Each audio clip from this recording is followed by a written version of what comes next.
નમસ્કાર મિત્રો, સ્વાગત છે તમારું અમારી YouTube channel Gujarat jobs and ન્યૂઝમાં.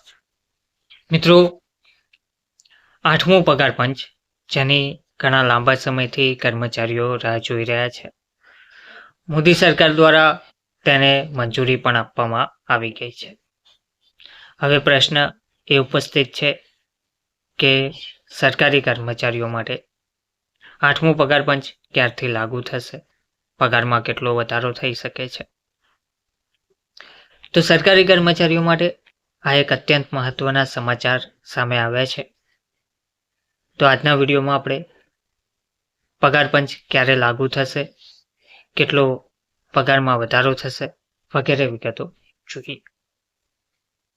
તો 8મા પગાર પંચની રચના અંગે જાહેરાત તો થઈ ગઈ છે, પરંતુ લાગુ ક્યારે થશે તે અંગે મોટો સવાલ ગુંજરાઈ રહ્યો છે.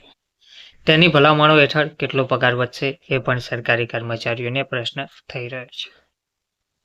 પ્રધાનમંત્રી નરેન્દ્ર મોદીએ જાન્યુઆરીમાં 8મા પગાર પંચની રચનાને મંજૂરી આપી હતી. આ જાહેરાત બાદ હવે કેન્દ્ર સરકારના કર્મચારીઓ નવા પગાર પંચની ભલામણો ક્યારે લાગુ થશે તેની આતુરતાપૂર્વક રાહ જોઈ રહ્યા છે. 8મા પગાર પંચનો ફાયદો લગભગ 50 લાખ સરકારી કર્મચારીઓને મળશે.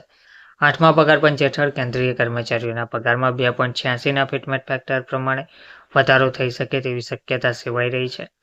પહેલાં એવું મનાતું હતું કે સરકાર 1 જાન્યુઆરી 2026થી 8મા પગાર પંચની ભલામણો લાગુ કરશે, પરંતુ હવે આ અંગે એક મોટું અપડેટ સામે આવી રહ્યું છે, જેનાથી લાગે છે કે કેન્દ્રીય કર્મચારીઓનો ઇંતજાર થોડો લંબાઈ શકે છે.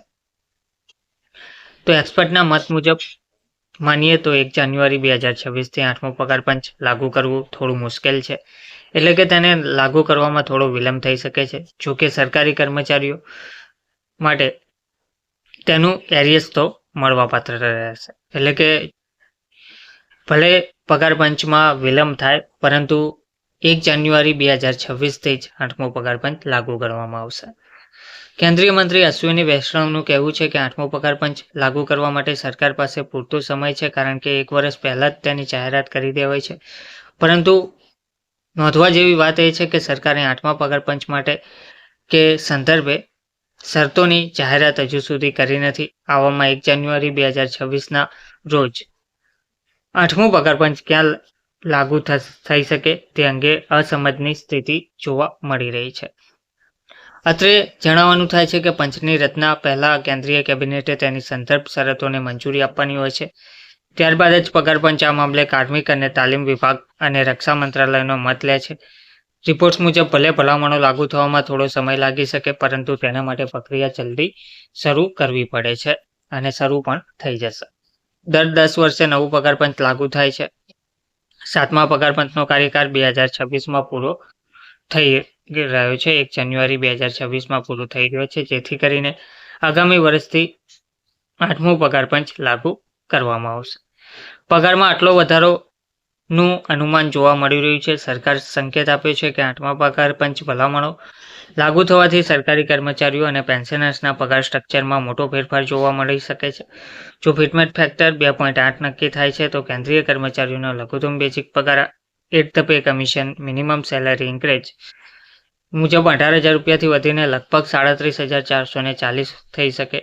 એ જ રીતે પેન્શનર્સનું પેન્શન 9,000 રૂપિયાથી વધીને 18,720 રૂપિયા સુધી પહોંચી શકે છે.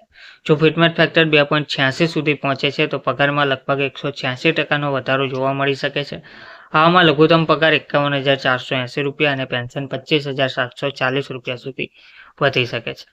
વિલંબ થશે તો પણ એરિયસ મળશે. જેમ આપણે આગળ વાત કરી તેમ નાણામંત્રીએ 1 ફેબ્રુઆરી 2025ના રોજ રજૂ કરેલા કેન્દ્રીય બજેટમાં 8મા પગાર પંચની ફાળવણીનો કોઈ ઉલ્લેખ કર્યો નથી. આ સિવાય 7મા પગાર પંચના 10 વર્ષ પૂરા થયા બાદ જ 8મો પગાર પંચ લાગુ કરી શકાશે. આ તમામ ચીજોને જોતા 1 જાન્યુઆરી 2026થી 8મો પગાર પંચ લાગુ થવું થોડું મુશ્કેલ જોવા મળી રહ્યું છે. એક્સપર્ટનું માનીએ તો 8મો પગાર પંચ લાગુ થવામાં વિલંબ થાય તો કર્મચારીઓને તેની કોઈ અસર જોવા મળશે નહીં, કારણ કે વિલંબ થવાની સ્થિતિમાં પણ સરકાર તમામ કર્મચારીઓને જેટલો વિલંબ થયો છે તે હિસાબે એરિયસ પણ આપશે. ધન્યવાદ.